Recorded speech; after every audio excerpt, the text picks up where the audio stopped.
रामपुर शहर में एक लड़का रहता था जिसका नाम रोशन था, जो 36 साल का था। उसने सोचा कि मैं अपने परिवार के साथ पिकनिक के लिए देहरादून जाऊं, जहां उसने 7 से 8 दिन अपने परिवार के साथ बिताए। जब वह अपने घर गुजरात आने लगा, तो उसका पूरा परिवार गाड़ी में बैठ चुका था और वह भी रास्ते में आते आते रात के 3 बजे बज चुके थे और वह देहरादून के पहाड़ों को पार कर रहा था। तब सड़क एकदम सुनसान पड़ी थी और पूरी सड़क पर सन्नाटा छाया हुआ था।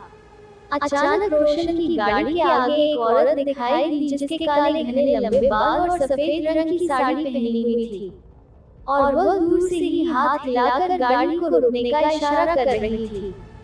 औरत को देखकर उसकी मां ने कहा, बेटा गाड़ी मत रोको, पता नहीं कैसी औरत होगी जो रात के समय सड़क पर घूम रही है, क्या पता ये कोई लुटेरन हो या फिर कोई बुरा साया। तब तक गाड़ी उस औरत के पास में पहुंच गई और जोर जोर से गाड़ी का दरवाजा पीटने लगी। उसको देखकर ऐसा लग रहा था कि मानो या बहुत मुसीबत में फंसी हो। रोशन की मां ने बोला, गाड़ी का दरवाजा मत खोलो, लेकिन रोशन ने बोला कि यह औरत किसी बड़े घर की और शरीफ दिख रही है और लगातार रोए जा रही है। एक बार इसे बात कर लेता हूँ। और उसने गाड़ी का दरवाजा खोलकर पूछा, क्या बात है और आपको कहाँ तक जाना है, आप क्यों रो रही हो?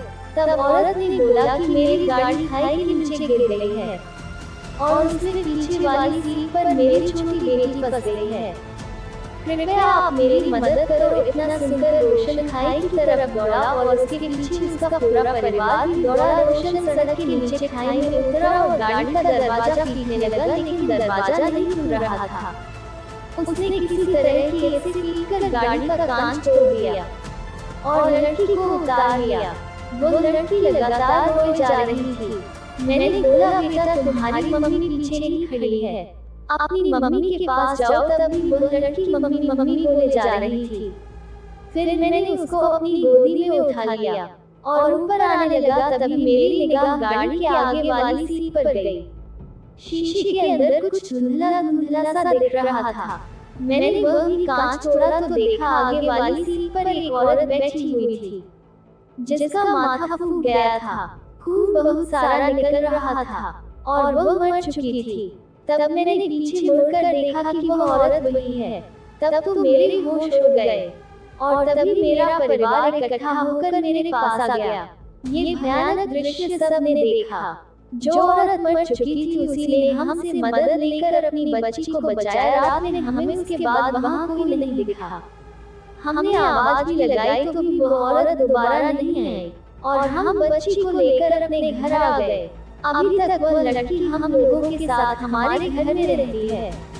उसकी मां ना तो हमें कहीं दिखाई और ना ही कभी परेशान किया।